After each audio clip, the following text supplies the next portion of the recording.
Le 30 juin 1908, quelque chose explose au-dessus de la Sibérie. Une explosion plus puissante que la bombe d'Hiroshima. Des millions d'arbres sont couchés, des gens sont projetés au sol à des centaines de kilomètres. Pourtant, il n'y a aucun cratère, aucun impact visible. Et encore aujourd'hui, personne ne sait exactement ce qu'il s'est passé. Cet événement s'appelle Tunguska, et c'est l'un des plus grands mystères de l'histoire de l'humanité. Nous sommes en Sibérie centrale, une région presque inhabitée, recouverte de forêts à perte de vue. Ce matin-là, vers 7h17, des témoins racontent avoir vu une boule de feu traverser le ciel, plus brillante que le soleil. Quelques secondes plus tard, une explosion gigantesque. L'onde de choc est si violente qu'elle brise des fenêtres à plus de 600 km, projette des hommes et des animaux au sol, déclenche des incendies spontanés.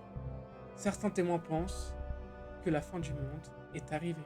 Quand on analyse la zone plus tard, le spectacle est irréel. 80 millions d'arbres sont couchés.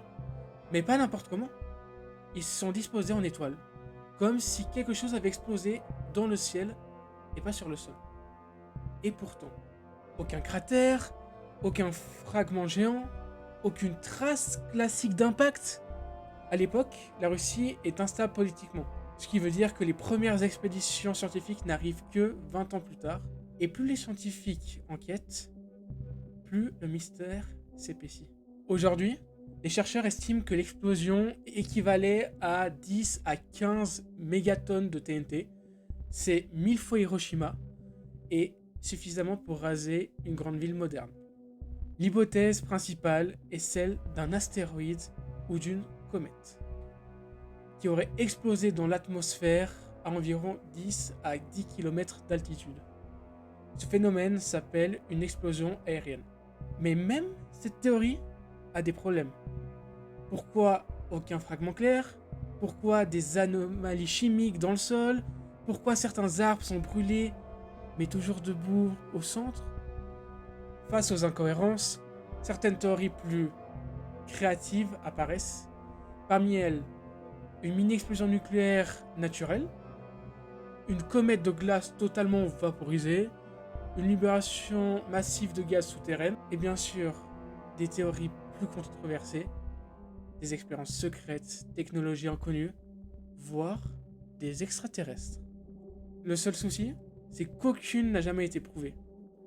La vérité, c'est que Tunguska ne rentre dans aucune case. Le plus inquiétant dans l'histoire de Tunguska, ce n'est pas le passé, c'est le futur. Si la même explosion se produisait aujourd'hui, au-dessus d'une grande ville, Paris, New York, Tokyo, les dégâts seraient catastrophiques. Et le pire, on ne pourrait probablement rien faire pour l'empêcher à temps. Tunguska nous rappelle une chose essentielle. L'humanité n'est pas aussi protégée qu'elle ne le pense. La Terre est frappée par des objets cosmiques depuis toujours. En 1908, nous avons eu de la chance. La zone était presque vide. La vraie question n'est pas qu'est-ce que c'était, mais et si la prochaine fois, ce n'était pas au-dessus d'une forêt?